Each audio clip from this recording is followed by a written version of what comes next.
So, all right, I want to welcome everybody. So, I want to welcome our, as I usually say, our boss. He's the vice president, Randy. He's a vice president over at Midwest Family Madison, or what used to be Midwest Family Broadcasting. There's 7 stations, digital, internet, Facebook, Google, and our websites and our apps over at the station. This is Randy Hawk. You want this mic? Hey, thanks everybody. I appreciate you guys coming out early in the week on a Monday. It's really exciting that this is our 13th year. What you're probably going to witness from me is what I try to do as my job as the Vice President of Content and Brands for Midwest Family, is to try to give people the space to operate in what they need and get out of the way. And that would certainly be what our goal has been with Luis and Lupita since the inception of La Movida, is to let the experts who understand do what they do well and give them the tools to do it well. And a room this full of incredible people shows that the work has certainly paid off. Please give yourselves a round of applause for coming out today. Please use this as an opportunity to network and meet each other, because the only way we're going to continue to grow our community and our city is working with each other. And I really do believe in local first as conscious consumerism, and we can't do that without us all getting together at events like this. So enjoy the luncheon and the awards and everything, and thank you so much for supporting locally owned in Madison since the 1940s, Midwest Family Madison and La Movida.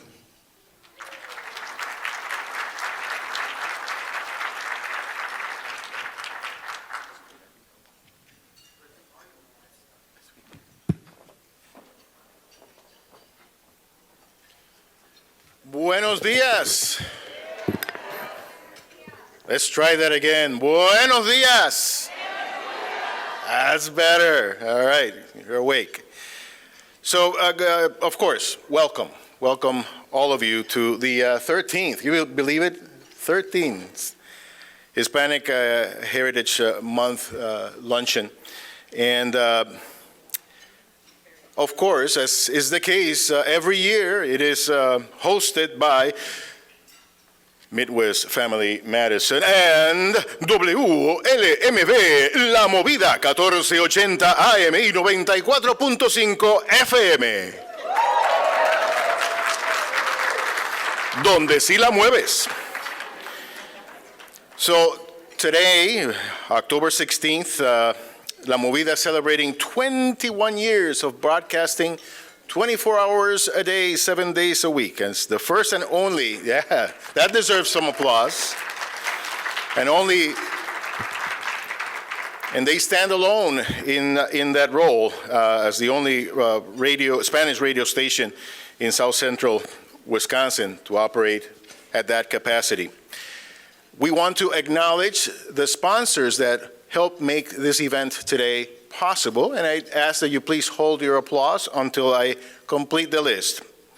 Safe Communities, St. Vincent de Paul, the Madison Symphony Orchestra, the Wisconsin Latino Chamber of Commerce, Rural Mutual Insurance, Bank of Sun Prairie, Gunderson Funeral Home and Cremation, Madison Gas and Electric, Unity Point Health Meritor, Stoughton Trailers, Dane Arts, Janesville Nissan, and Fact TV City of Fitchburg. Now you can give them all a round of applause.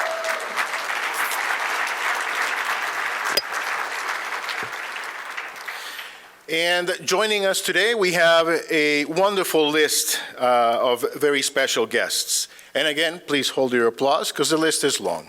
And we want to get out of here before 3 p.m. Congressman Mark Pocan, County Executive Joe Parisi, City of Madison Mayor Satya Rhodes Conway, City of Fitchburg Mayor Julia Arata Frata, the Deputy Consul of the Consulate of Mexico in Milwaukee, Karina Blanco, the former President of the Madison Common Council and with too many roles to name, Shiva Bidar, the President and CEO of the Wisconsin Broadcasters Association, Michelle Vetterkind.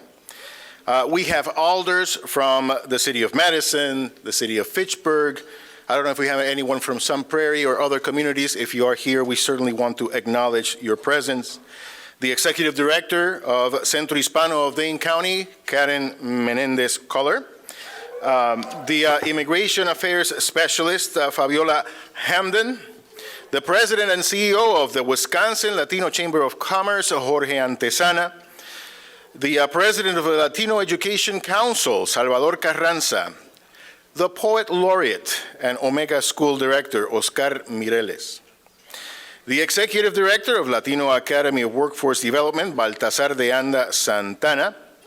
The Co-Chair of the Latino Children and Families Council, Teresa Telles Giron. The President of the Latino Professionals Association, Matias Lemos. The Executive Director of Unidos, Virginia Gittens Escudero. From the Dane County Department of Human Services, Gloria Reyes. The Director of the Dane County Arts and Cultural Affairs, Mark Freire.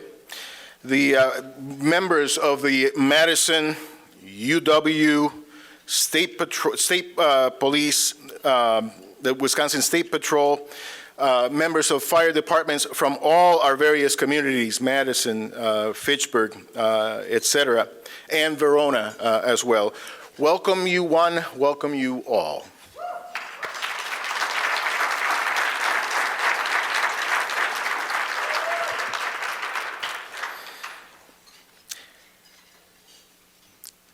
Last year, our keynote speaker was someone who, sadly, for those of us who are left behind, left this earth.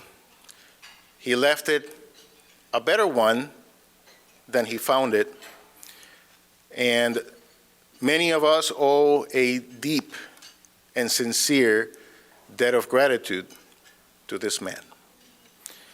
And I am talking about our friend Juan Jose Lopez. We would like to take a moment and remember him and acknowledge him. And for that, it's a special video we'd like you to watch. I went to go eat lunch with Luis and Lupita, and I complained about one thing and one thing only. Van a tener a ¿cómo se llama? Mario Mendoza de LMC.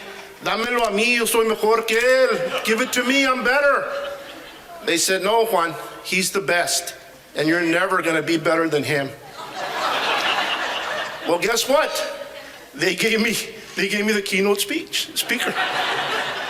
In other words, ya cállate. So no estés criticando. Don't be complaining. Unity and community. We are a Latino population in Madison and Dane County that is extremely, and I say extremely talented. We're very talented, but we're not always considered. We're not always recognized. We're not always given leadership roles that we deserve and belong. And I want to celebrate all our successes, and I want to celebrate and recognize and acknowledge everything we're doing, but we're not anywhere near we should be. And we're in 2022. We got to hold all elected officials accountable. The city council, the county board, the school boards. There's 16 school districts in Dane County. Are our kids achieving at the level they should be? No, they're not. No, they're not. There's a lot of talent, and we need to take advantage of that. Gracias.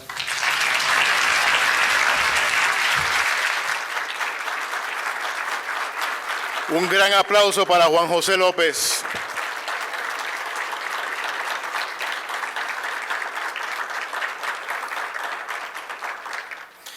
As I thought about it, much better a moment of applause. If you ever knew the man, better a moment of applause than a moment of silence. Silence was not something that Juan Jose knew particularly well.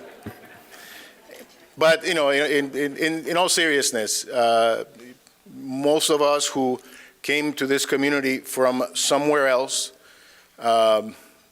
owe a great deal of a debt of gratitude to Juan Jose Lopez, because he blazed many trails, he mentored countless people, and as you saw at the end of that video, true to form, he challenged us. He challenged us individually, he challenged our institutions, he challenged politics, he challenged appropriately our entire community, and we are richer for it. So, Juan Jose, Dios te bendiga. What a man. Next, this is, after all, Hispanic Heritage Month, and no Hispanic Heritage Month celebration would be complete without proclamations. That's right. And what we're going to try to do here is, have representatives in the chief executives of the city of Madison and of the city of Fitchburg and of Dane County come up here, and whether they want to share some words or actually read parts of their proclamations, in the true spirit of intergovernmental cooperation, we'll let them take it away. So, joining me in a moment here on stage will be City of Madison Mayor Sacha Rhodes Conway, City of Fitchburg Mayor Julia Ratafrata, and Dane County Executive Joe Parisi, the soon retiring Joe Parisi. I know.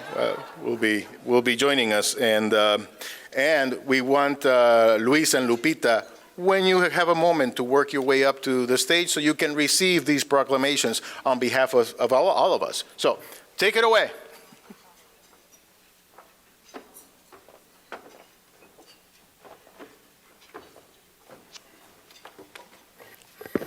Hola a todos, bienvenidos. Gracias, Lupita and Luis. Thank you, Lupita and Luis, for allowing us to do our proclamation.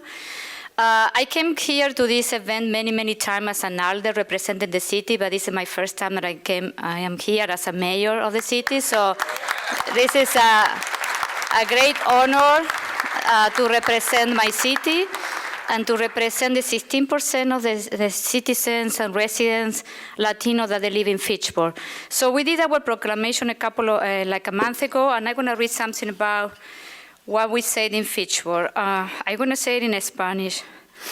Considerando que la ciudad de Fitchburg es pionera de contar con una población dinámica que representa un 16% de su población y que aporta un rol importante en la economía y en la sociedad de nuestra ciudad, por lo tanto, la ciudad de Fitchburg reconoce y celebra las numerosas contribuciones aportadas por la comunidad hispana para mejorar la calidad de vida de nuestra ciudad. Por lo tanto, el alcalde y el concilio de concejales reconocen el mes del 15 de septiembre al 15 de octubre del 2023 como el mes de la herencia hispana en la ciudad de Fitchburg, Wisconsin, y felicitan y reconocen a la comunidad hispana en este mes tan significativo y se le agradece por su contribución a la vitalidad de la ciudad de Fitchburg. Gracias.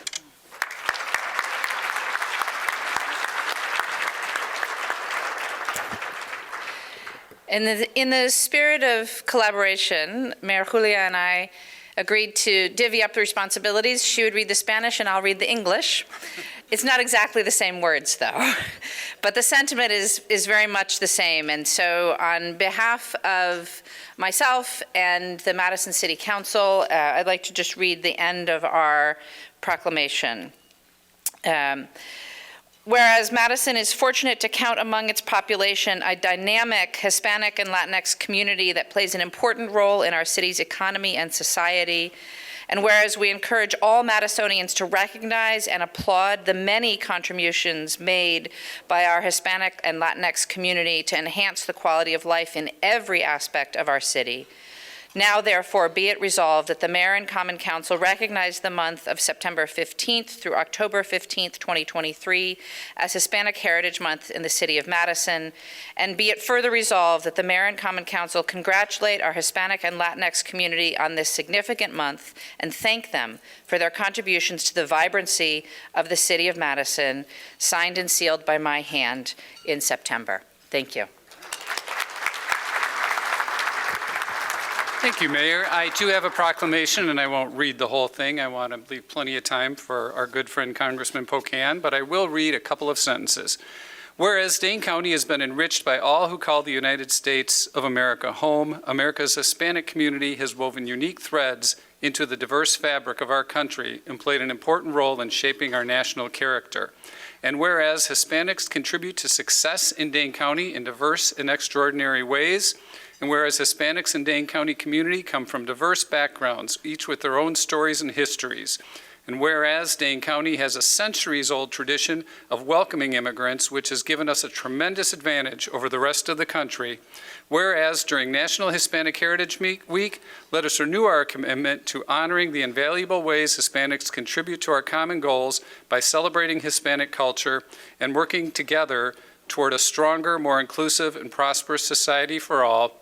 Now therefore be it resolved that I, Joe Parisi, on behalf of the citizens of Dane County, do hereby proclaim September 15th through October 15th, 2023 as National Hispanic Heritage Month in Dane County. Thanks, everyone.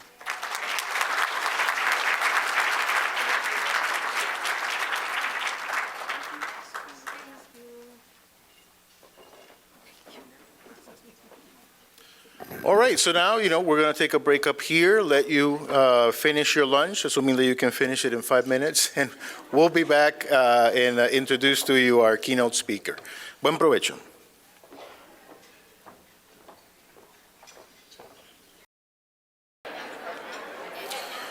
Ladies and gentlemen, damas y caballeros, if I could have your attention, please.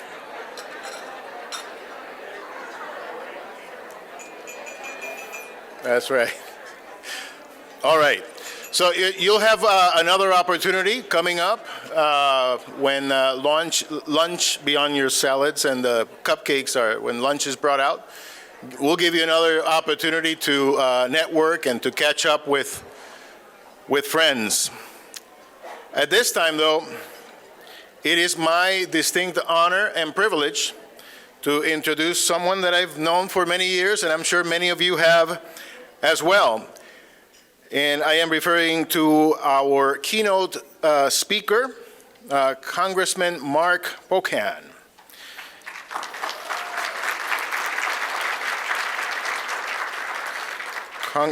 Mark Pocan was sworn in as U.S. Representative for Wisconsin's 2nd Congressional District in 2013, following 14 years in the Wisconsin State Assembly. A small business owner, union member, and advocate for progressive causes, Representative Pocan fights for policies that promote economic and social justice and support the families of South Central Wisconsin. In the 118th Congress, he serves on the House Appropriations Committee, which I don't know if you know, that's a big deal, as well as the Committee on Education and Labor. Education and labor being also quite important. He is the chair of the Equality Caucus, co-chair and co-founder of the Labor Caucus, and chair emeritus, a recognition for his lifelong commitment, of the Congressional Progressive Caucus. He is also a skilled magician. I bet you did not, it is absolutely true, and I bet you didn't know that, but that is, I am certain, a useful skill if you're a member of Congress nowadays. Please welcome Congressman Mark Pocan.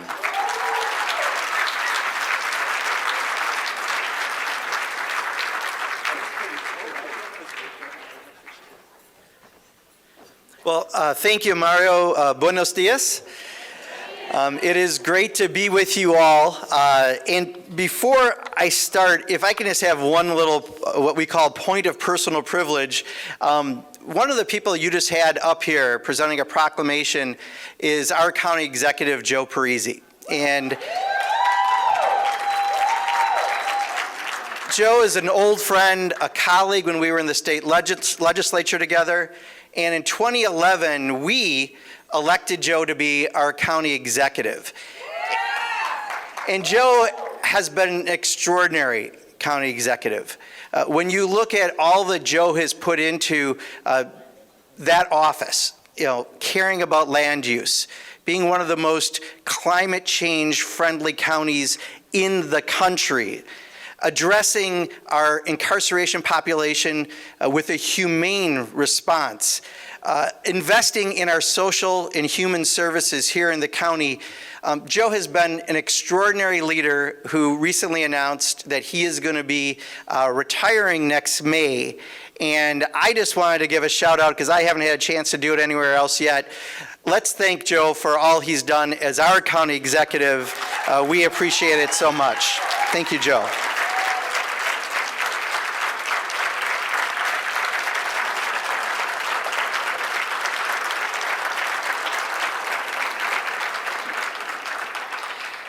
I also want to thank La Movida for being the sponsor once again of this event, and all of the award winners. All the work that you've done in our community means so much. And you're going to hear me talk about this in a second, but really sharing stories and having your voices heard is one of the most important things that we can do. And I just want to say congratulations to all of you.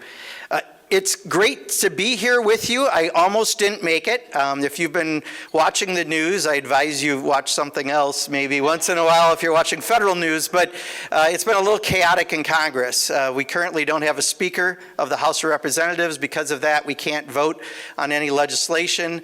The last 2 weeks, I was supposed to be in district with many meetings getting around the district, and we've had to cancel all of that to go out to Washington every week to not vote on anything and not have a speaker.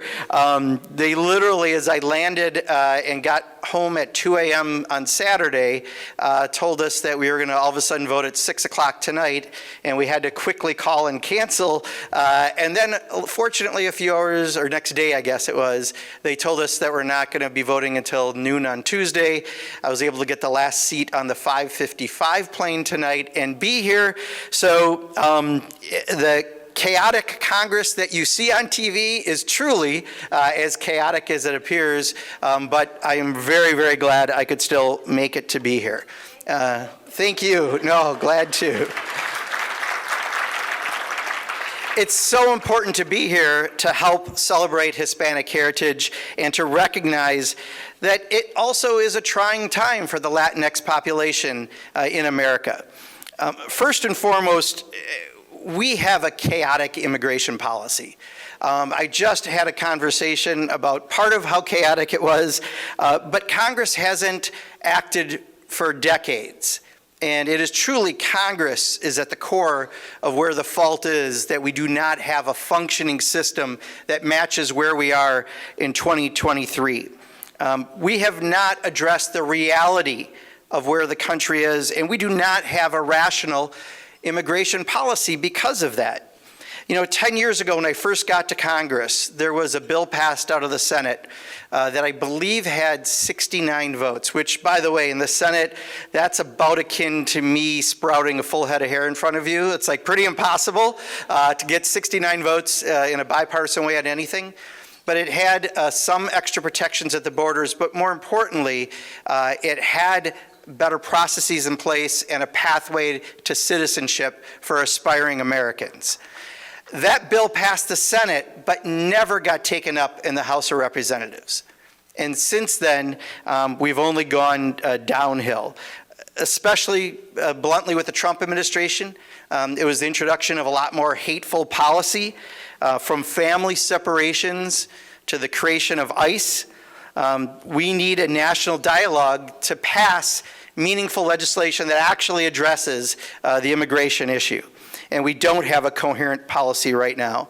We have asylum. That's basically what's left. But that's not the single path for people to be able to come into this country.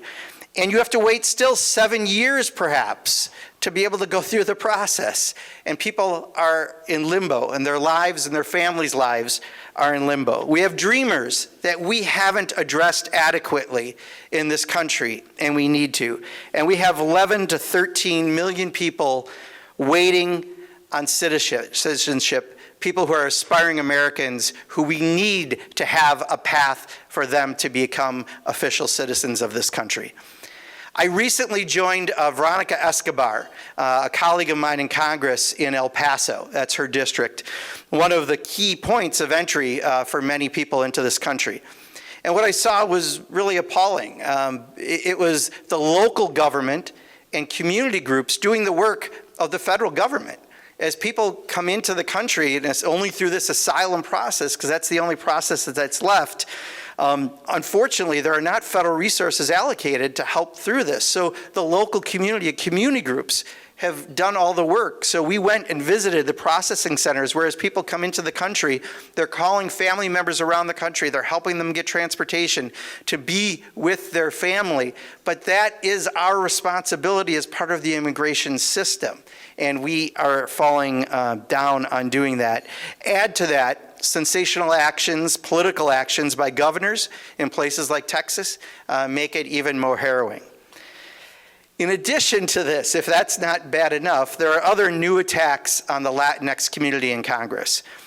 Recently, there have been many attacks on diversity and inclusion, both here in Wisconsin and at the federal level. On the Appropriations Committee that I serve on, it got so bad that recently they zeroed out funding for the Molina Family Latino Gallery, $70 million, that recognizes accomplishments of the Latinx community in America. And on top of that, we have members of Congress who are avowed white Christian nationalists who take the most discriminatory positions possible, including asking for a national divorce of red and blue states, essentially a civil war, which we haven't seen since Abraham Lincoln. Now, having said all that, I am a glass half full guy. I'm just pointing out the reality of what we have out there, but we can fight back on all of that. You have your voice and you have your votes. We have interesting allies, especially on immigration, that can be very helpful. The business community has been outspoken on our broken immigration system, as have agricultural groups and farmers, as has labor. So we have some allies out there to help us on this. And despite the hateful rhetoric of the Trump administration, we have the ability to change things, if not right now, hopefully in the more immediate future. And we do this by doing what you're doing today, by recognizing some of the most outstanding community leaders that we have. By using your voices and speaking out, being seen, and getting involved in every way possible in the community that you can. That means contacting your elected officials, sharing your stories, getting involved with local public committees, and running for office.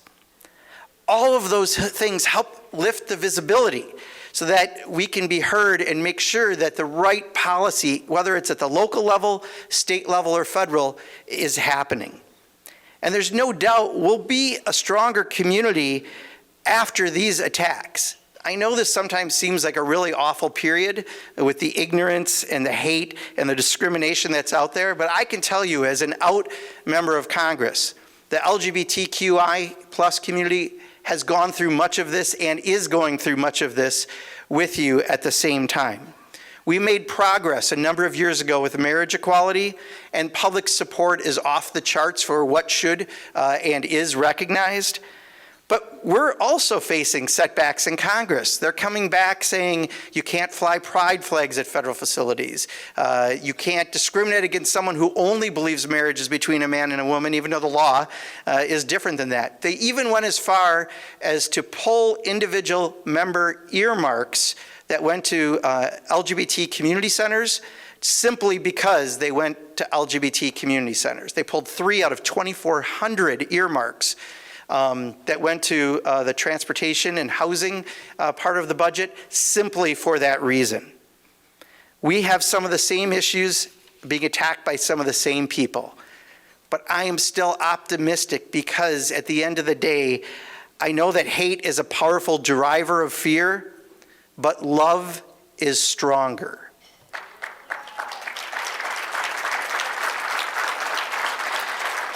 And by being active and being heard and being seen and sharing our stories, we will help convince more people who see the reality as opposed to the political rhetoric of what we need to get done so that we truly can live up to our nation's promise of equality for everyone. So as we celebrate your Hispanic heritage, it's a great way to share those stories. And it's a great way to get the word out. And by doing so, I truly believe we will have a more inclusive country for every single person. Thank you very much for having me today. I appreciate it. Thank you.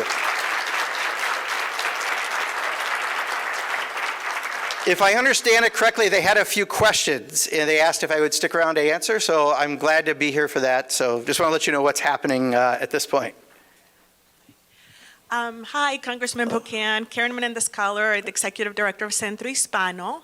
I'm just curious, as the representative of our district, how are you in particularly handling the unique issues facing our fastly growing and diverse community?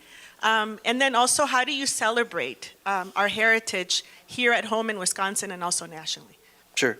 Thank you for that. Well, I mean, this is something we all need to be doing. Those of us, especially in elected office, have, I think, a moral imperative to help do that. I think part of what we've done just internally, and some of it may seem small and some of it's going to be bigger, we're proud to have 2 Latinx staff people, one who's with me today, Kimberly. That's important to make sure that all voices are heard.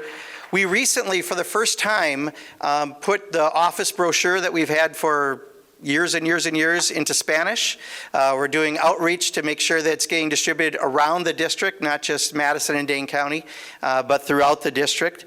We're working with groups like yours. I know you were in the office recently, and whenever we can, we try to help respond to community needs on things that come up. Fortunately, being on the Appropriations Committee, one of the things that we're able to do is help do earmarks. Earmarks are ways of targeting funding to the community, and as you know, we were able to help do that with Centro Hispano recently in a couple of years ago, I think, in our first set of earmarks. Again, Joe Parisi was very helpful and instrumental in helping get that done. I think in celebrating the heritage, part of it is showing up, right, and being here.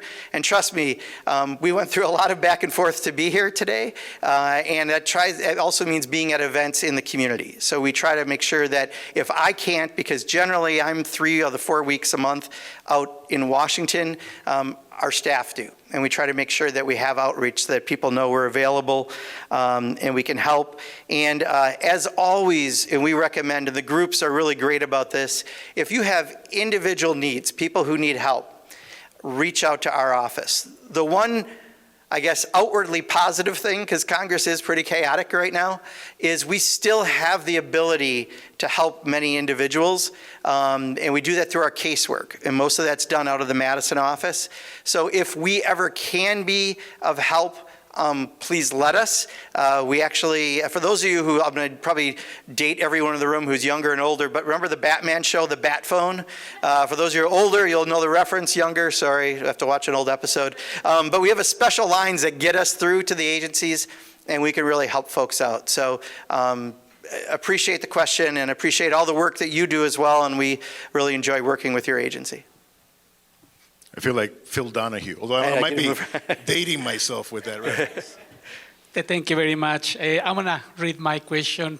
My name is Baltasar de Anda Santana. I'm the Executive Director of Latino Academic Workforce Development. I just have a quick question. What policies are you pushing for that will support protection for the Latinx workers who are by far the most impacted by labor abuse and work injuries? And yeah, I know you've been doing a lot of work with the community, and thank you for all the work that you did for the LGBT plus community. Because of that, I was able to marry my husband and be here today. But what is what you are doing right now to push that immigration reform, and specifically this issue that we are talking about? And workers, okay, both issues. I mean, on immigration reform, I think that the best thing we could possibly do, and right now it is a broken Congress for this issue because of Donald Trump.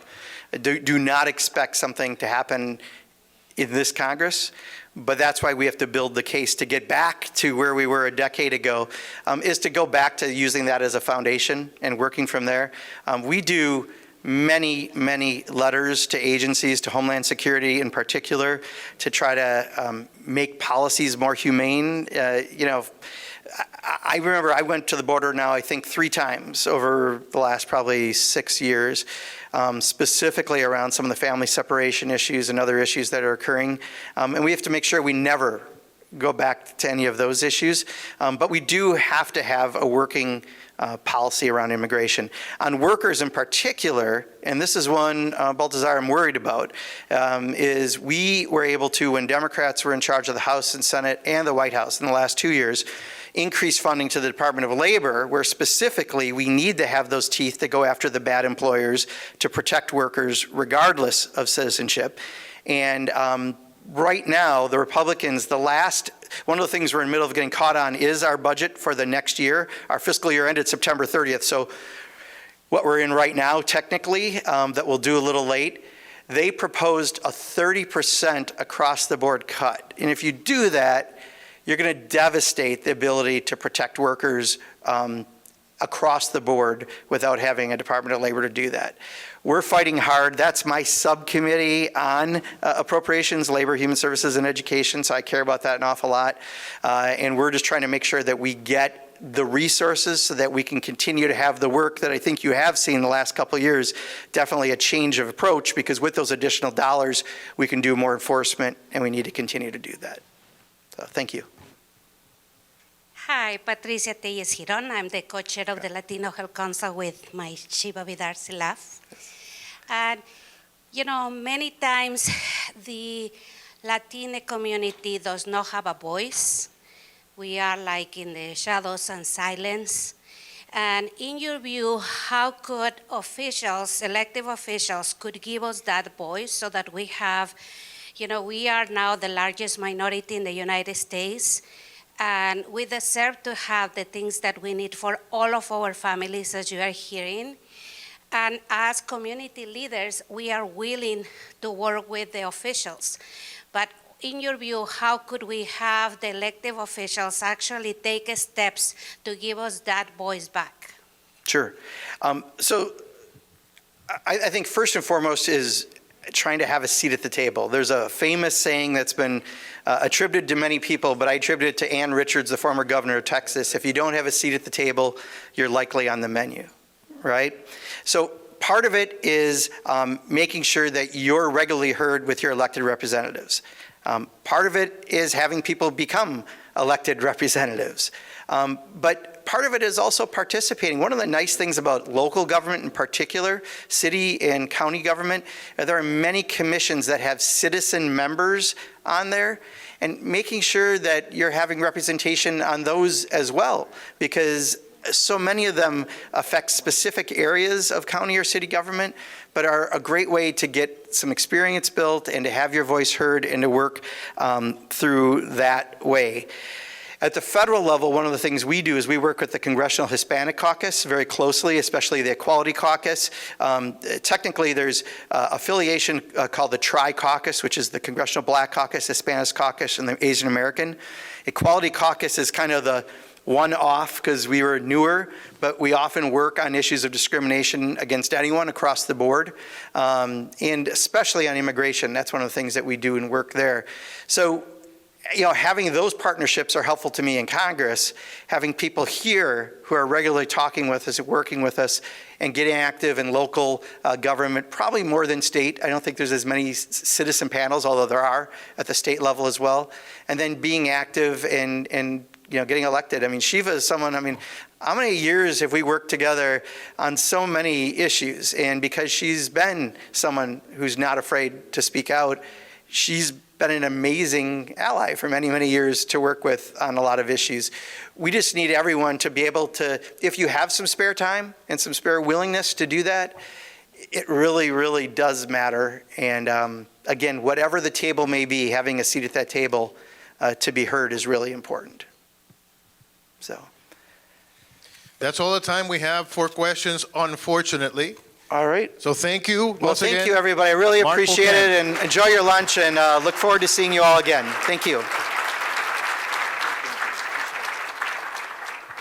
So lunch for now, for real. If, of course, I'm sure there are questions, many questions that you might want to present to Congressman Pocan, and we encourage you to contact his office and his staff. You know, one of his staff members is here today, and encourage you to reach out and get your questions answered. But now, buen provecho, it's lunchtime, for real. Luisito, ¿A que no sabes qué? ¿Qué? ¿Qué de qué?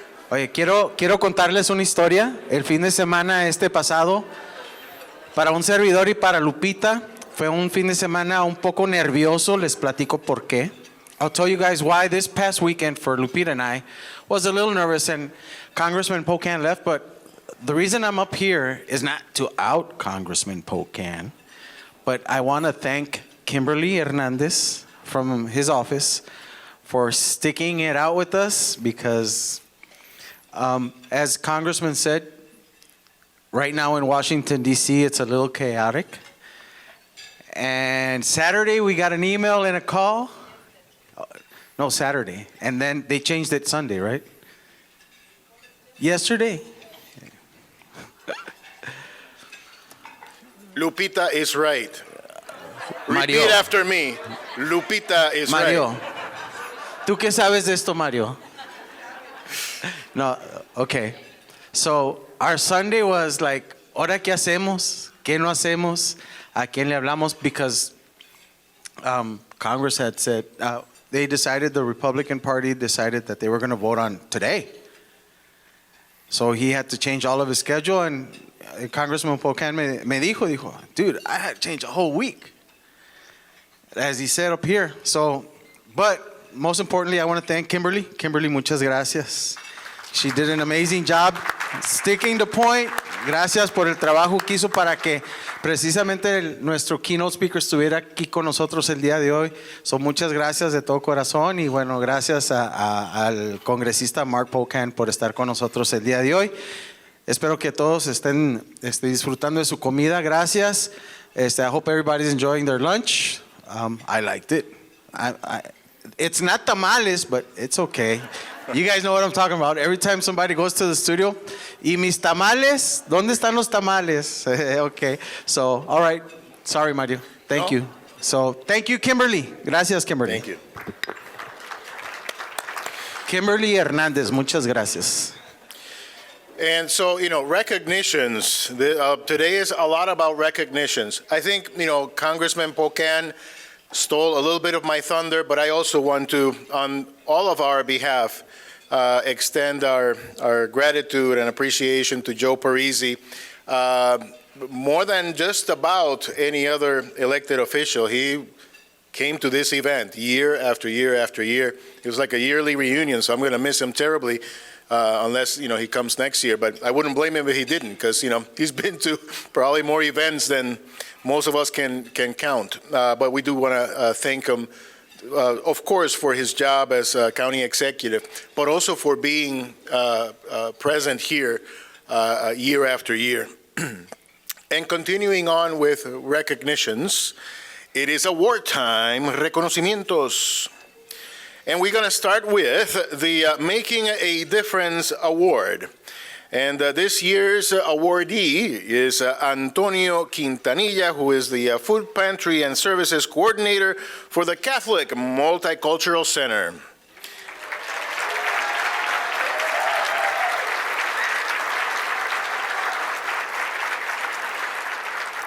And this award honors an individual who is making significant contributions to their community through their time, their actions, talents, and dedication.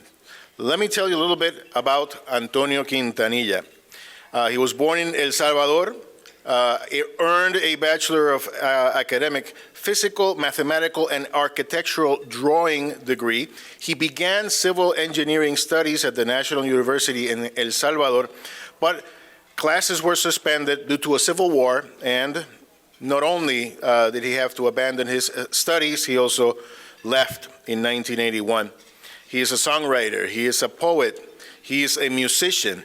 I know there's another musician with last name Quintanilla. Who would, remember? Yes. So in 1999, he began work at the Catholic Multicultural Center as administrative assistant, later became community outreach coordinator, and in 2009 became the services coordinator. And in 2017, his current role as food pantry and services coordinator. In that role, he manages the twice weekly food pantry, which distributes 150,000 pounds of food each year to 600 households. Get your brain around that.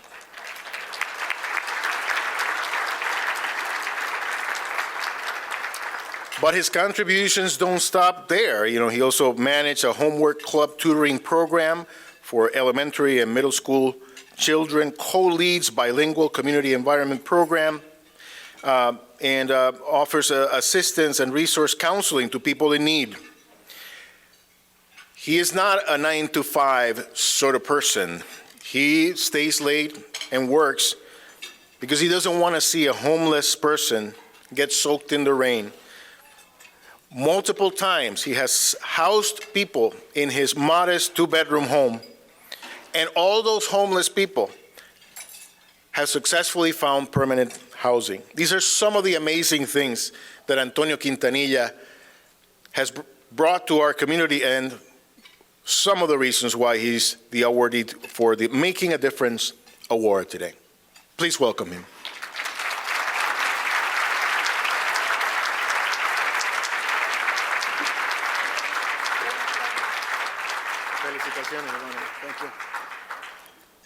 Thank you, Mario. Muchas gracias. Gracias a todos por estar aquí. Thank you very much, Luis and Lupita and the team of La Movida, Radio La Movida, for being so generous in choosing me for this award. Here I am surrounded by great people who do good things for our community that also deserve some recognition. Thank you so much. I also want to give thanks to my colleagues at the Catholic Multicultural Center for supporting me during the past 24 years in this mission, including Romilia Schuller, who was the director of the Centro Guadalupe. To my wife,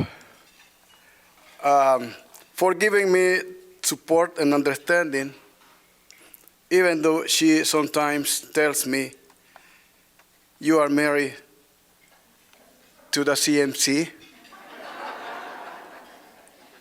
I am glad you finally got hungry and came home.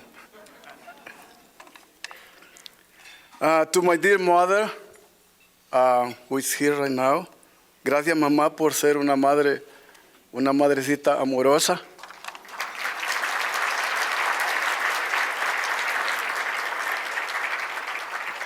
To friends and all of you being here, I try to be humble when helping people. That's why if they see me as a miracle worker, I say to them, I get paid for doing this. If it wasn't for you, I would not be able to have a job. When I was on the board of Madison Urban Ministry, I think now it's called Dame Forward, I learned a great deal about homelessness and incarceration. That is why my wife and I decided to host people in our 2-bedroom, 950 square foot house, along with my mother and 2 sons. We supported our guests expenses free until they could save enough money to survive on their own. We were able to help more than 12 people succeed. Finally, I want to end my reading by reading 2 fragments of my poems, my books called Ecos de mi alma resistiendo al olvido, that I am getting ready to publish. And I think it's related to what I do. That's why I wanted to read it. La casa de mi padre. Mi padre era rico, pues nada le faltaba. Yo digo que era rico, aunque no tenía nada. Las cosas materiales a él no le importaban. Y cuando las tenía, a otros se las daba. Él dio por amor al lejano y al próximo. Me dio el ejemplo de cómo compartir. Él era el primero en ayudar al prójimo y siempre acompañó al que veía sufrir. Así era mi padre, muy lleno de bondad. Él era respetado por su forma de actuar. Por eso es recordado en su comunidad, tan bueno y humilde, llamado Chele Juan. Otro fragmento de Ayúdame, Creador. That is kind of my reflection. Ayúdame, Creador, en cada hermoso día a no tirar la basura y a reciclar la energía. Que defienda la hermosura de todo aspecto de vida. Que no haya amargura. Que se acabe la mentira. Que defienda al inocente con firmeza y osadía.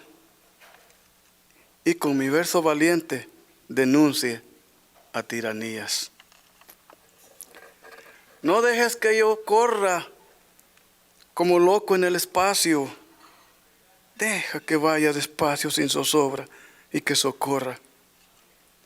Creador misericordioso, no permitas que sea ocioso, ni que sea perezoso, deshonesto, ni ambicioso. Dadme paciente armonía por el resto de mis días. Que me afane la justicia denunciando la injusticia. Thank you again, Luis, Lupita, Family Broadcasting, and every present in this moment. This award will be a reminder to me to continue on this effort of making a difference, one person at a time. And yet you can help me.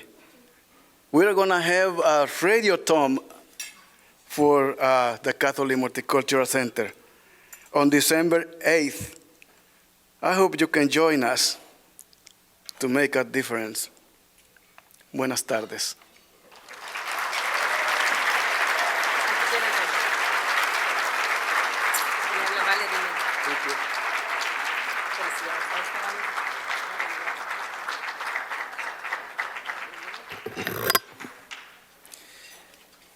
And each of our awardees today also is receiving a certificate of recognition from the office of Congressman Mark Pocan. Photo. All right. All right, so next, the Hispanic Entrepreneur of the Year, Francisco and Lid Tejeda, the owners of La Hispana Grocery. The Hispanic Entrepreneur of the Year Award recognizes those who have exemplified true entrepreneurship spirit, attained notable success in developing, promoting, and sustaining initiatives that benefit and strengthen the communities in which they serve. Francisco and Lid Tejeda are the proud owners of La Hispana Grocery Store.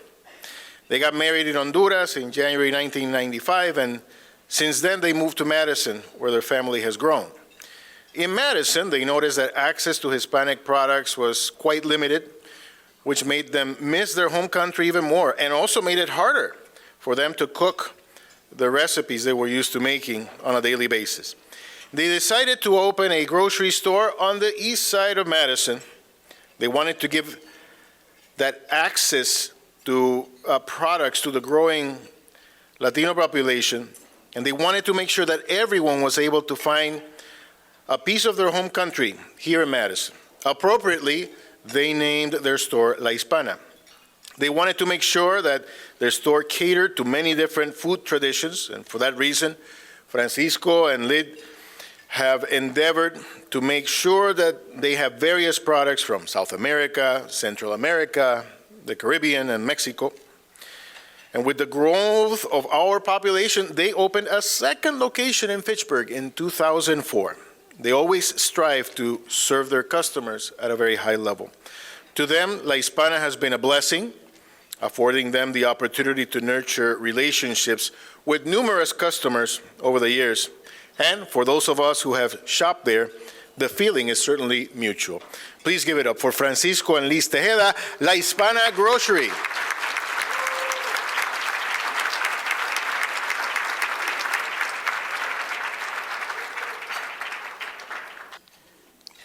Well, I guess Mario explained everything about me, yeah? There's not much to say. Yeah, we opened a grocery store in East Washington. Like Mario said, because the Spanish community was growing so fast, it was no place to shop. They said, hey, we need to do something. But I came in 1982 when it wasn't no need to open a grocery store because there wasn't many Spanish people. The number of Spanish in that time, it couldn't fit in one table.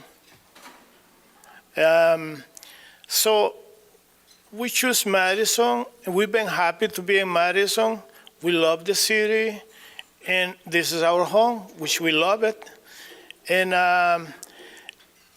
we thank you to all the community being supporting us. And diversity, because it's not just the Spanish people shop over there. Different cultures come and shop with us because we got products that I cannot find in big supermarkets, spices, and something like that. And so it won't be here if it's not the help of the community, our workers, our family. We didn't pay a daycare because we raise our kids in the store. So that's, it takes a lot of work. But we enjoy it and we love it to serve the people. And each time a customer go there and get a smile, that pay back, that pay. So it is nice to be connected with the community in that way, because we don't have other way to connect to the city, to the community, but people go shopping, hey, how are you doing today? Good, all right.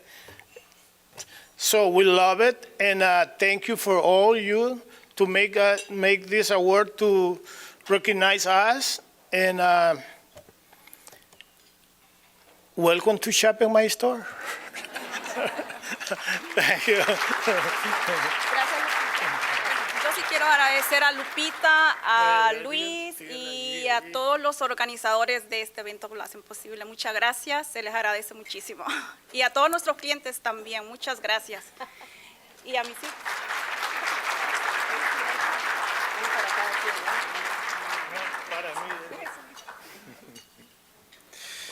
All right. I remember meeting Francisco many years ago. For both of us, our hair was darker and more abundant. You know, the 90s were hard on all of us.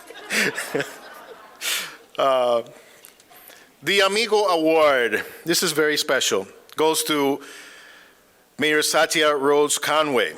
The Amigo Award recognizes an individual who, through their own dedication, promotes diversity and inclusion in the workplace, mirrors commitment to success, and contributions have made a significant difference in their community. Satya Rhodes Conway is the 58th mayor of Madison. Her administration has been focused on affordable housing, rapid transit, climate change, and racial equality. She has extensive experience in local policy and practice, having worked with mayors across the country for over a decade, and having served 3 terms on the Madison Common Council. Elected in 2019, she is the city's 2nd female mayor and the first out LGBTQ person to serve as mayor of Madison. Yeah, that's okay, yeah. We're all about the love here. Mayor Rhodes Conway is a co-chair of Climate Mayors and an appointed member of EPA's Local Government Advisory Committee, a founding member of Mayors for a Guaranteed Income. She is also a member of Mayors Against Gun Violence. She serves on various committees and task forces for the U.S. Conference of Mayors and the National League of Cities. Born in New Mexico and raised in Ithaca, New York, she earned degrees from Smith College and the University of California, Irvine. She moved to Madison in 2002 and has lived there ever since. Her prior work as managing director of the Mayor's Innovation Project and senior associate at the Center on Wisconsin Strategy at the University of Wisconsin-Madison certainly prepared her well for her service as mayor. Mayor Rhodes Conway and her partner, Amy Klossmeyer, live on Madison's east side with their cats Pippin, Theo, and Henry. Please give it up for Satya Rhodes Conway.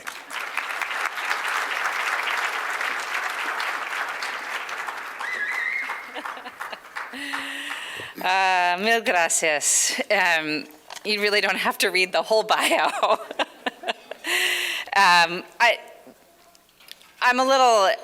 honored, I'm humbled, I'm a little overwhelmed. I just want to say thank you. Thank you to Luis and Lupita for being so welcoming and for letting me come on the radio and practice my incredibly not great Spanish.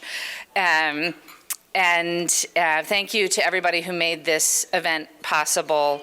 I want to say, first and foremost, congratulations to all of the award winners today.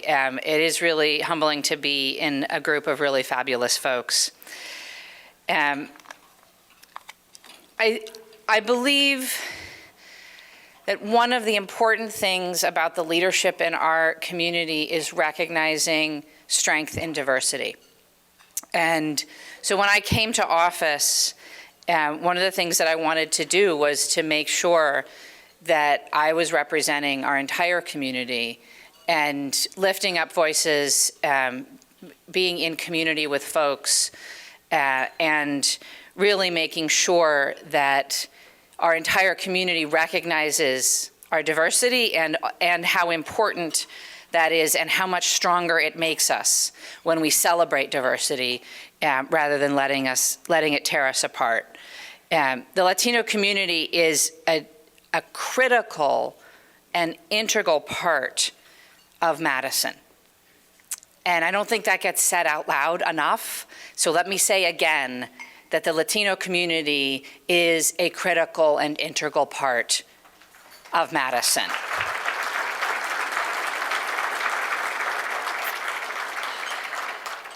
And we at the city are really committed to supporting the Latino community, whether that's through economic development or through community services or through housing or transportation or all of the things that the city does. We're committed to recognizing the diversity of our population and supporting that. I want to shout out a couple of folks. There's a number of city staff here today. I know we have some members of our Latino community engagement team, better known as LSET. We have folks from community development and from public health here. Of course, we have our amigos en azul here. Thank you for joining us. I think we may have some folks from our Department of Civil Rights, but I just want to talk a little bit about the work that they do. We recently hired community connectors, one of whom is a Spanish speaker and whose job is to reach out to the Spanish language community in Madison and make sure that they are better connected with city government and have access to our government. The other two speak Hmong and Mandarin. But it's very important to us that we continue to make our government accessible to folks whose primary language isn't English. I also want to shout out our partnership with the Latino Chamber. We really could not have gotten through the pandemic without the ethnic chambers and the Latino Chamber in particular. So that's been an important piece of work for us. And then, yeah, give them a round of applause. They're fabulous. And finally, I want to thank somebody without whom the city would not be doing much of the work that we're doing and who has personally been a guiding light for me, and that's Ms. Shiva Badar. She laid the groundwork for a lot of what the city does when she was on the city council, and she continues to lead in our community. So I'm really grateful to receive this award, and I want to say thank you again, but at the same time, I want to recognize that there are very many people in this room who take incredible leadership in our community, and I stand on your shoulders. So thank you very much.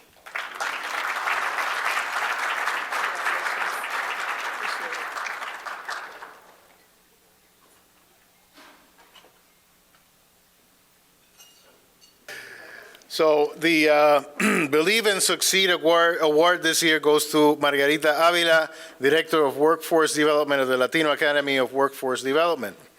Yes.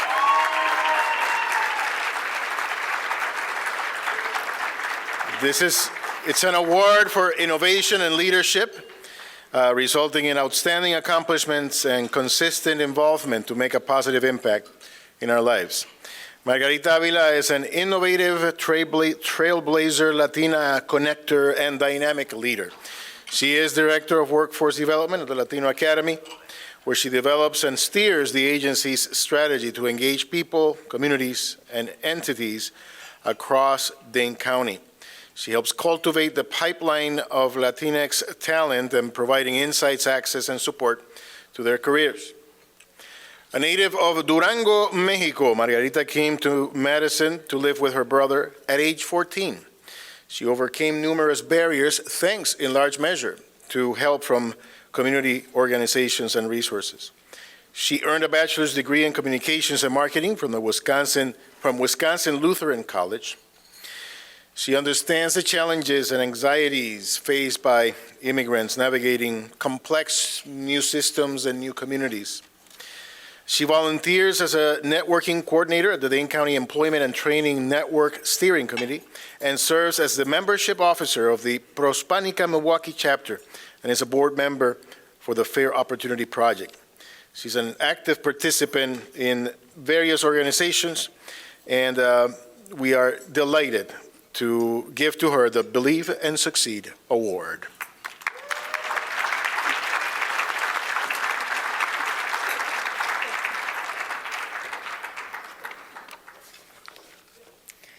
Well, this is very excited. Good afternoon. Muy buenas tardes a todos.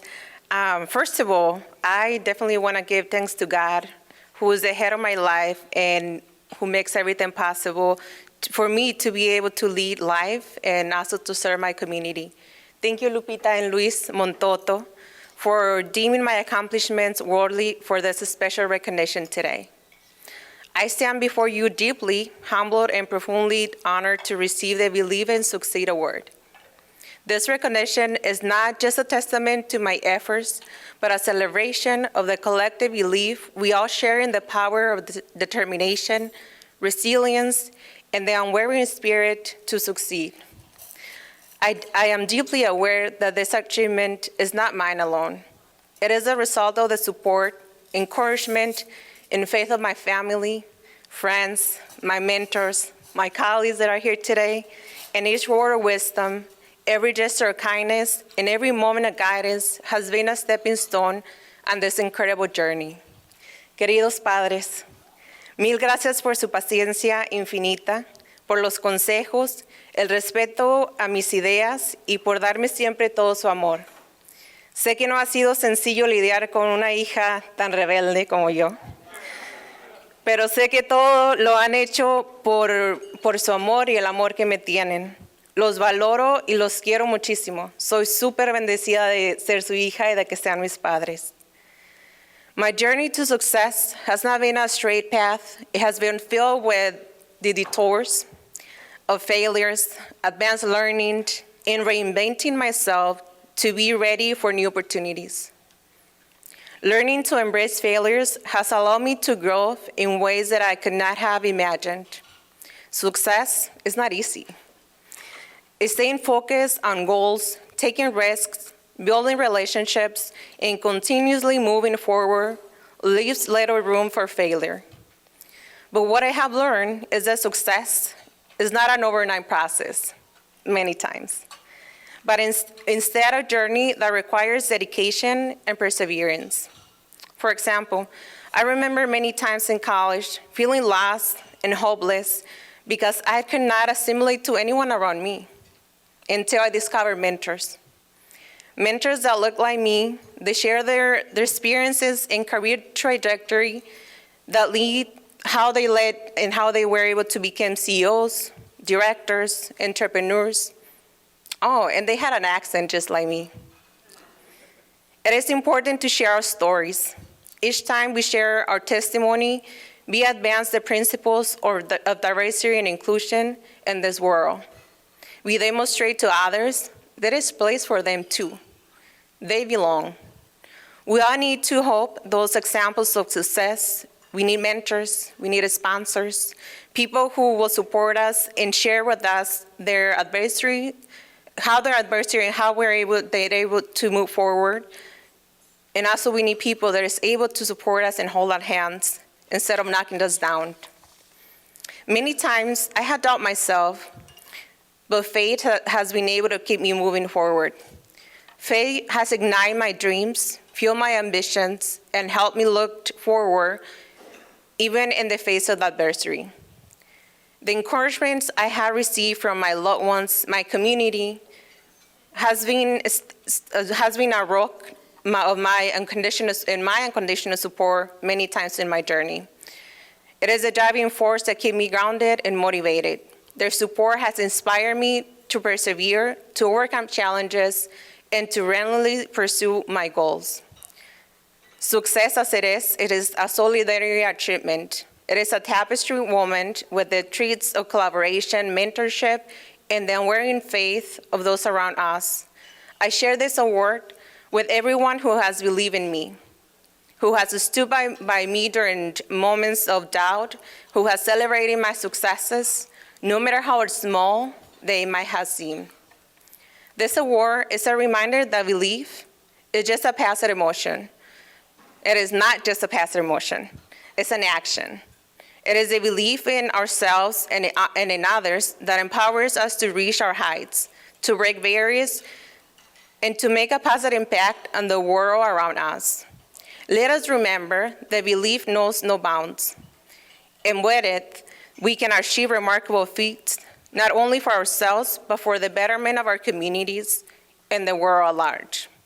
Truly, I owe it out to my family, friends, mentors, and my colleagues who are in my corner, always including me and always pulling me in. You all have inspired me and challenged me to take up a space because we belong here and everywhere where we're not. Together, let us strive beyond the boundaries of comfort, explore new opportunities, and champion diversity and inclusion. With your support, we can build a future where every individual is given the opportunity to believe, succeed, and make a difference. Thank you so much for your incredible honor, and thank you for believing in the power of positive change. Muchísimas gracias.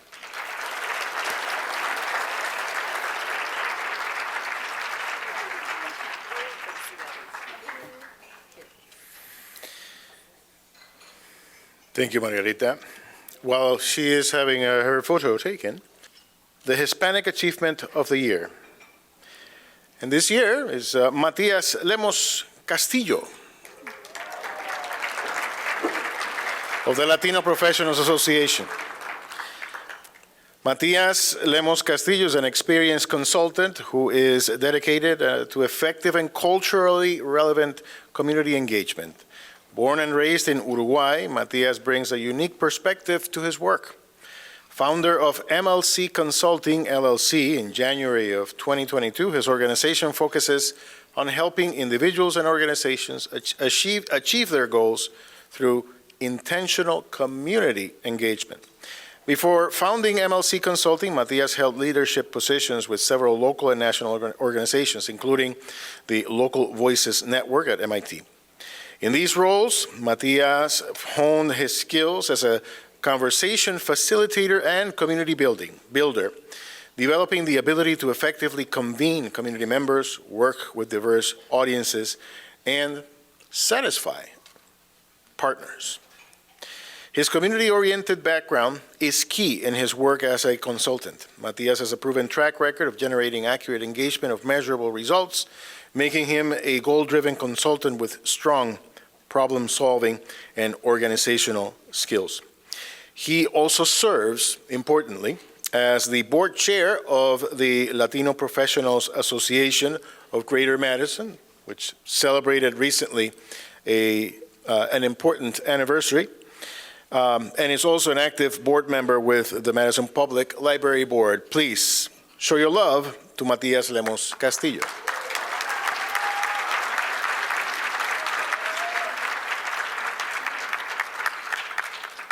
Whew. First and foremost, where's the camera crew? Just curious. Just want to get a quick picture. You know, you don't get that many times on a podium to say hello. Hi, everyone. Thank you so much. Thank you to La Movida, to Midwest Family Broadcasting, Lupita, Luis, for putting together this beautiful event and for this beautiful recognition. I try to memorize this, but man, I didn't work out. As I stand here, I'm an immigrant from Uruguay, as I mentioned. 20 years here, I've constantly been told que no puedes.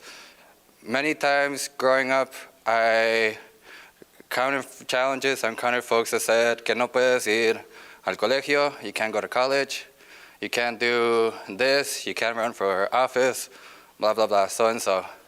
And I'm very thankful because events like this, community places where we all come together, it shows our community que sí podemos, que sí estamos presentes, we are strong, and you can't ignore us. So thank you. I do appreciate this event because it is that true token of que sí podemos en esta comunidad. When I came to the United States 20 years ago, I was only 8 years old. I'm the oldest of 3, and I had seen my mother take one of the hardest steps of her life, leaving the life that she all known behind to come to a new country. Despite the challenges and despite the obstacles that we faced, we persevered, and we found a community here in Madison that has helped us and has given us so much. So that's why, for me, I strive to give back to the community that has welcomed us and given so much to my family. You see, oftentimes, I believe when you help others, you end up helping yourself. I want to acknowledge that we're also standing on a mountain of success here in this room. There's so many individuals, people that have done so much, and that have probably been told que no pueden, similar to me. And I want to continue to celebrate us because it's through this event, through acknowledging each other, through seeing each other, that we say to each other que sí se puede, and we turn those no se puedes into a mountain of success. Finally, I just want to thank my family, my friends, my partner, and all the comunidad that really has brought me here. Let's continue to live together as we rise. Thank you.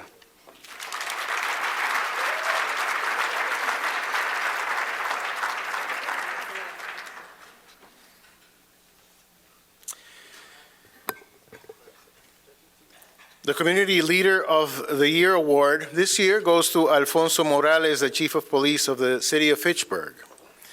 Now, unfortunately, he could not join us today, so I understand that Fitchburg's mayor will be accepting this recognition on his behalf. But let's talk a little bit about Chief Morales. He was appointed chief of the City of Fitchburg October 15th, 2021, and prior to joining the Fitchburg Police Department as its chief, he was the chief of police in the city of Milwaukee. In that role, he was responsible and often, blamed or credited for what happened with the city's crime rate. He was able, though, to reduce it by 33% in 18 months. He redefined the CompStat process and created a shoot review system where they used real-time data, human intelligence, and technology that was then relayed to the entire criminal justice system in the area to focus on problem solving and ways to prevent the next violent incident from occurring. He is the son of Mexican parents who immigrated in 1957. He was born and raised in Milwaukee and is a graduate of the Milwaukee Trade and Technical High School. In 1993, after completing his Bachelor of Science degree from Carroll University, he joined the police department.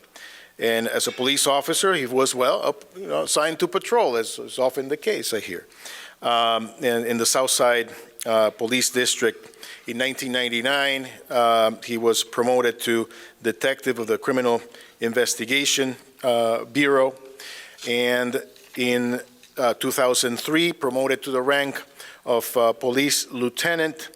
Among his duties was the Internal Affairs Division, not everyone's favorite assignment, but he also managed the department's training and administrative duties at the Police Academy. He is also a graduate of the FBI National Academy, Senior Management in Policing, and National Executive Institute. So, Julia, you can come up because you'll accept, on behalf of Chief Morales, the Community Leader of the Year award.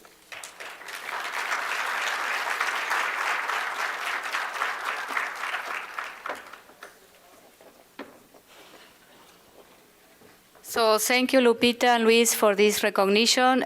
Chief Morales is in a training, so he cannot attend today, but he was very happy to receive this recognition, and in the last 2 years, he has been with the Fitchburg Police Department. He has very involved in the community in Fitchburg, and I am very glad as a mayor that we are receiving this too. Thank you.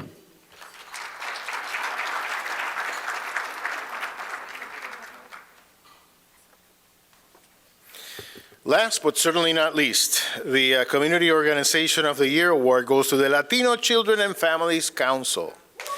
That's right. Its mission is to promote and support the safety, well-being, and success of Latino children and families through networking, advocacy, outreach, and education in a culturally and linguistically competent manner by building awareness of services and promoting community engagement, collaborating with organizations that provide services to Latino families and children. The organization promotes access to quality and affordable childcare, school readiness, and success in school. For 15 years, the Council hosted El Día de los Niños by creating an annual event in which tradition and education were celebrated amongst our children. This event focused on providing the community with needed information and resources to help with parenting skills, health, and education, as well as providing the families with the opportunity to celebrate childhood in a fun and safe environment. The Council has a number of committees, including for Formando Lazos Familiares, which are very active and provide monthly pláticas, which invite participants to identify, for example, stresses of living in the United States, and to share the many different ways that in which they have adjusted to them. The co-chairs of this fine organization are Teresa Telles Giron, the bilingual bicultural program leader at Dane County Human Services, and Fabiola Hamdan, the Immigration Affairs Supervisor at Dane County Human Services. And at least one of them is here, I think, to represent the Latino Children and Families Council this year's Community Organization of the Year.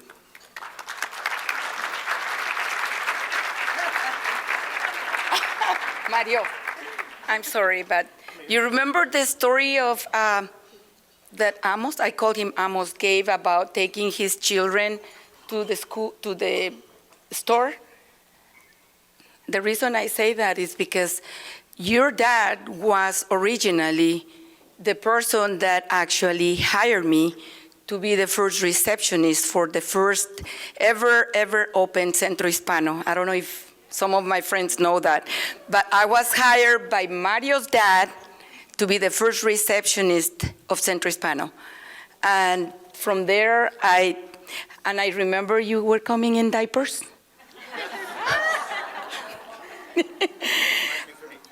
I just had to say that because the story of the council didn't start the day that it started. It started way before. like many of you have said, the only organization back in the 80s that opened its doors to try to start serving Latinos in Dane County, primarily Cubans and migrant workers. That was my first step into human services. My other half is not here, but I have to say that it's been 35 years of trajectory in Dane County to try to provide services to the Latino Hispanic community. And thanks to also the Latino Health Council, who we've worked, together, and of course, my mom, we come as the Telles. We don't come as Teresa. It's always the Telles doing something together to try to help and do something for the community.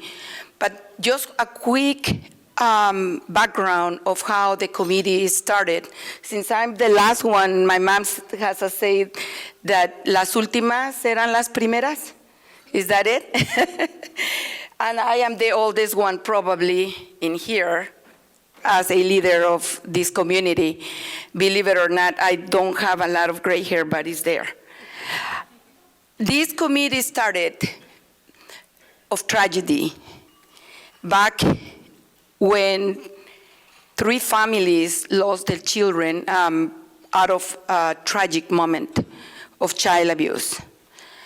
30 years I've worked for Dane County for Child Protective Services, and we've seen the most tragic things that you can hardly imagine. The reason I say this is because we need to do a lot more for the children. Children deserve to come into this world and be loved and be cared for. So 3 kids that month lost their lives, and I will forever remember Michelle, Fernando, and Fernanda. And Fabi and I were working together, with La SUP, which is the Latino Support Network, and we said, we have to do something about this. This can't continue to happen. We need to continue to educate our families. Giving them the tools to be educated will teach them that physical punishment and abuse is not what we need and how we need to educate our children. So we started the committee, and ever since, we've been working so hard, and so many successful stories have come out of this committee. Out of that, we created the Formando Lazos, which is my wonderful team behind me, and many more that I don't see around. But we don't do things individually. Everything we do it as a team. It's the only way we can be successful.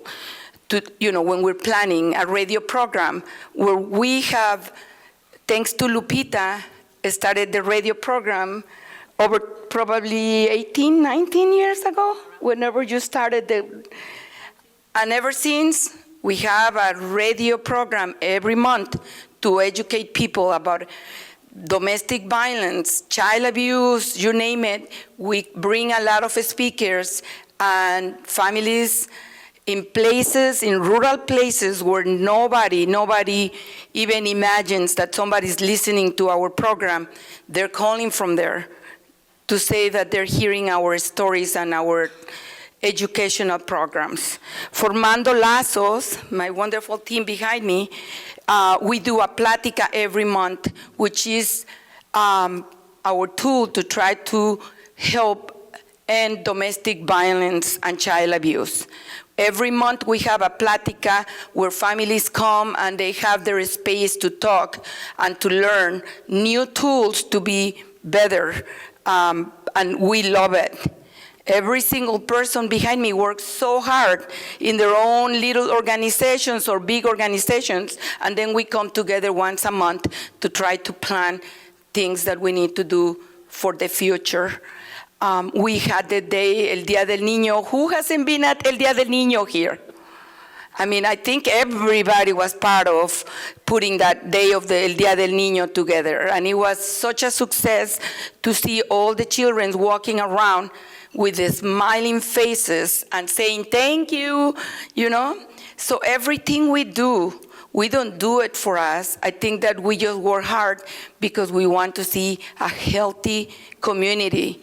If we provide the community with tools to be healthy, we will have a better community.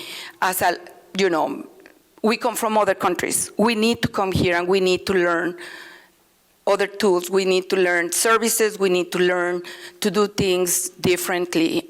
Child abuse is just not okay. We need to eliminate it. Domestic violence. We need to work harder. No more women, no more children dying from abuse.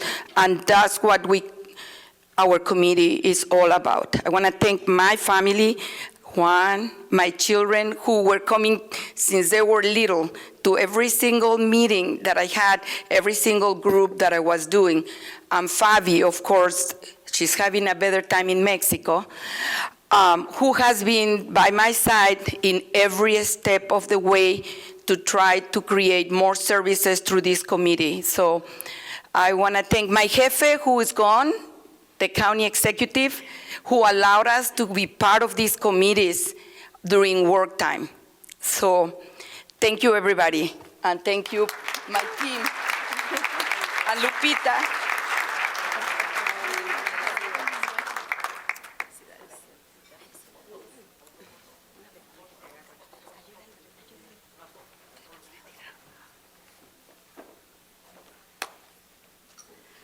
Gracias, Mario. Wow, we couldn't have done it without Mario Mendoza. Every single year he's been here, being our amazing MC for the Hispanic Heritage Luncheon. So please give a big round of applause to Mario. Gracias, Mario. ¿Pa dónde vas? Vente, Mario. Vente. ¿Pa dónde vas? ¿Dónde vas, Mario? Part of the Don't team, go dude. anywhere. So, pues de mi parte, muchas gracias por estar con nosotros el día de hoy. Gracias, felicidades a todos los ganadores, gracias por principalmente escucharnos y bueno, nos vemos el próximo año igual de la misma manera, reconociendo personas importantes en nuestra comunidad. Lo hemos hecho ya por 13 años y esperemos que pues lo sigamos haciendo por 1300 años más, ¿verdad? Pero felicidades a todos los reconocidos el día de hoy. Para todas las familias que nos acompañaron de fuera, que vinieron de lejos para reconocer a sus familiares, muchas gracias. Y bueno, aquí estamos, seguimos siendo los mismos, la movida desde el primer día. Recuerdo mucho, estaba hablando Teresa del Día de los Niños. La movida, para los que no lo saben, empezó el 30 de abril. ¿Saben qué es el 30 de abril? El Día del Niño en el año 2000. So, la movida started April 30th of 2000. That's in Mexico and in certain parts of the world. It's Day of the Kids, so it's not Day of the Dead. It's the Kids' Day. Muchas gracias, felicidades y bueno, desde entonces hemos estado aquí. Quiero reconocer a mis suegros, están aquí visitando desde Veracruz. Los papás de Lupita y bueno, muchas gracias a ellos y a nuestro vecino Andrés, que también colombiano, le perdonamos que sea colombiano. Andrés es uno de nuestros mejores amigos aquí, y Armando, no quiero perder a Armando el cocodrilo, el que está en las tardes de Puebla. Gracias, Armando, por ser parte del equipo y bueno, ya le paso el micrófono a la patrona. Ok. No sé mucho acerca de eso, pero bueno. Estoy haciendo puntos. ¿No? For me today it's a eso, little hard to come and say thank you. As many as you know, the last 13 years has been a very challenging for us, for our family.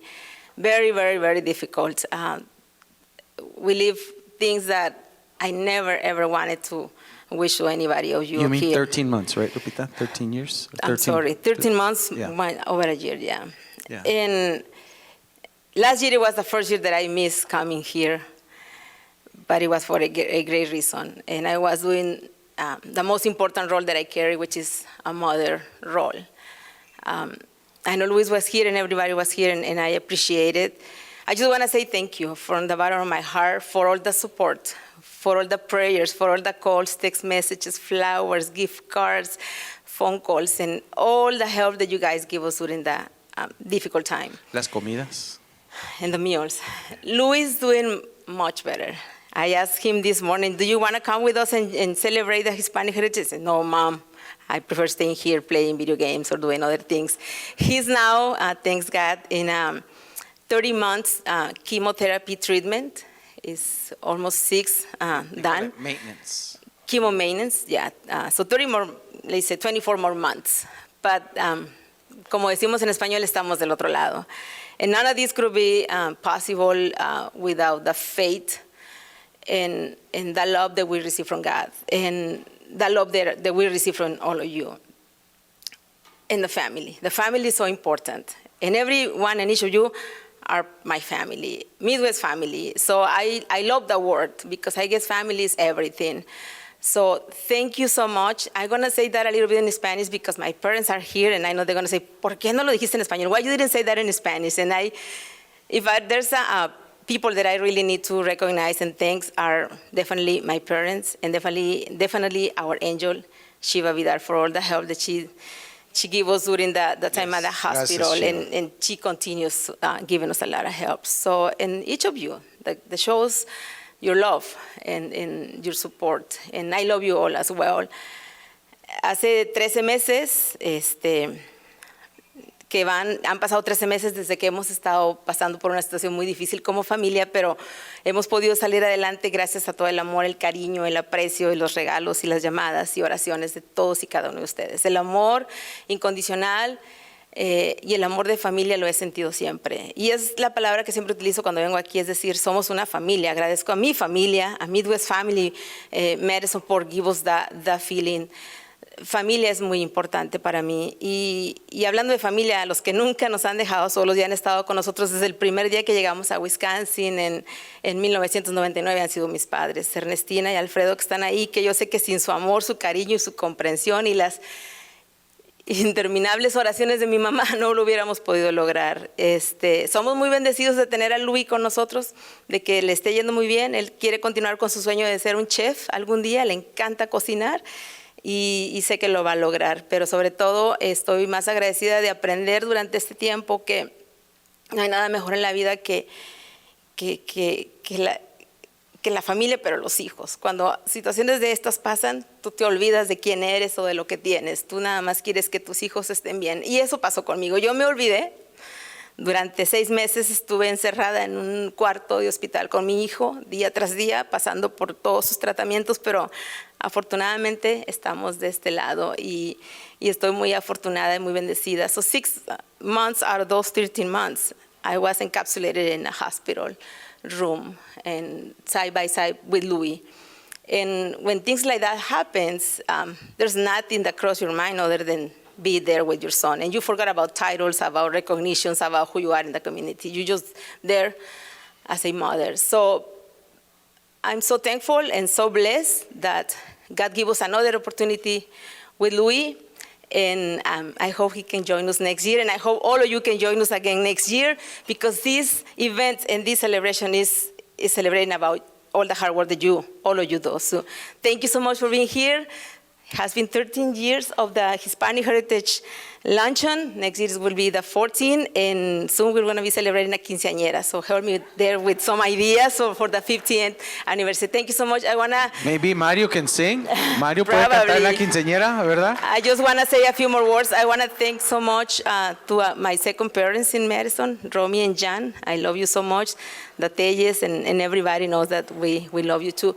But also I wanted to thank Randy personally and the whole company, Midwest Family, for supporting us during this tough, difficult time, as always, as a family that we are. So thank you so much, Randy, for understanding and for your help, and for every time I find you in the gas station with my shaved head and my mask, and they say, hey, Randy, and hi, who are you? And like, it's me, Lupita, because I shaved my head when Luis was shaved. So thank you, Randy, for always supporting us and for all that you do for La Movida and for the Latino community. Rest of the And team, Bonnie también, a Bonnie. Bonnie, Kiernan, Sarah, and everybody that is helping us. And also my beautiful friend, Michelle Bererkind, that is here from my team, the Wisconsin Broadcasters Association, and my good friends from the Mexican Consulate Council in Milwaukee, and everybody. I don't want to start because I will forgetting people, but for sure, know that I love you all and that I appreciate all your support and your help, and keep going and keep loving our children, because we don't have them sleeping at their bed one night. Then it will hit you and it's going to be hard. But Luis doing okay, and thank you all and congratulations on all the award recipients. Buenas tardes. Felicidades, gracias.